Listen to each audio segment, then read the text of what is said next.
अति प्राचीन रही है। तो जब जब हम लोग उसको भूलने का प्रयास करते हैं, कोई ना कोई उसको पुनः उत्थान के लिए आ जाता है। जैसे कई संगठन चल रहे हैं, बताया है भाई साहब ने, महाराज जी ने भी बताया है।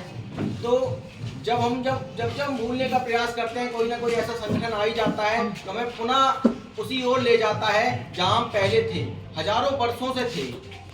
तो आवश्यकता बस यही है कि हम ज़्यादा से ज़्यादा समाज में रहकर समाज के उत्थान या उनकी सेवा के लिए सोचेंगे तो जो पहले की संस्कृति थी वो पुनः वही स्थापना हो जाएगी। संघ भी वही कर रहा है, अन्य संगठन भी वही कर रहे हैं। काम सबका एक ही है कि राष्ट्र और हमारा समाज सुरक्षित रहे। हम लोग जब जातियों में बंटने के लिए जाते हैं तो कहीं ना कहीं दूसरे लोग हम पे आके अधिकार या हमें अपना गुलाम बनाने की कोशिश करते हैं। हमें आपस में ना बंटते हुए समाज में, चाहे हमारे आस पड़ोस में कोई भी किसी भी जाति का रहता हो, हमारा उससे प्रेम पूर्वक व्यवहार होना ही चाहिए। जब हम ऐसा करेंगे तो उसके मन में भी वही भाव आएगा। इसी भाव के साथ में जब उसके मन का प्रभाव पड़ता है, वो समाज में से नगर से शहर से पूरे देश में ये प्रभाव पड़ता है। संघ अभी शताब्दी वर्ष में 5 विषयों पे काम कर रहा है। एक तो उसका उद्देश्य है कुटुंब प्रबोधन, मतलब जो हमारा कुटुंब था, हमारा जो परिवार था, हम उसको भूलते चले जा रहे हैं। हमारे परदादा क्या थे, उनके दादा क्या थे, उनसे जब तक हम किसी से प्रेरणा नहीं लेंगे तो हमारा जीवन कैसा रहेगा।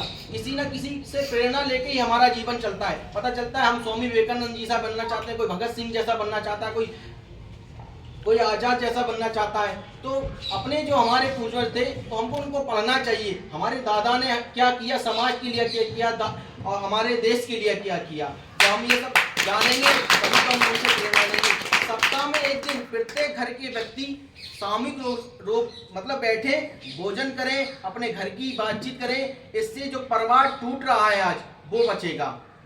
जब तक अंदर की भावना बाहर निकल के नहीं आएगी तो और दूरियां बढ़ती हैं। सप्ताह में एक दिन निश्चित करिए कि पूरा परिवार बैठेगा और साथ में भोजन करेगा। और जल संरक्षण, पर्यावरण आज कितना प्रदूषित होता चला जा रहा है, उसको भी हमें बचाना है। पता चलता है कि हम कमरे में नहीं है तब भी बिजली जल रही है, पंखा चल रहा है, तो हम कमरे से बाहर आए तो हमारी जिम्मेदारी है कि उसको स्विच ऑफ बंद करके आए। पर्यावरण और जल संरक्षण के लिए पता चलता है हम टोटी चालू कर दिए, बाल्टी भर गई तब भी पानी फैल रहा है, तो उसको बंद करने हमारी जिम्मेदारी है।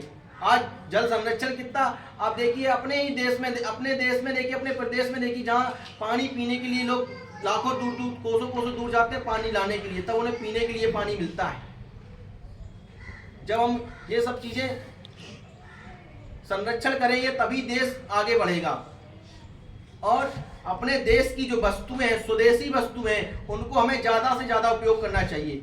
उससे हमारा देश आत्मनिर्भर बनेगा। अपने देश की जो वस्तुएं होंगी हम उनको उपयोग करेंगे तो अपने देश आगे बढ़ेगा, उसकी जीडीपी आगे बढ़ेगी। इसलिए अपने देश की जो वस्तुएं हैं उनको हमें ज़्यादा से ज़्यादा उपयोग करना चाहिए। इन्हीं बातों से मैं अपने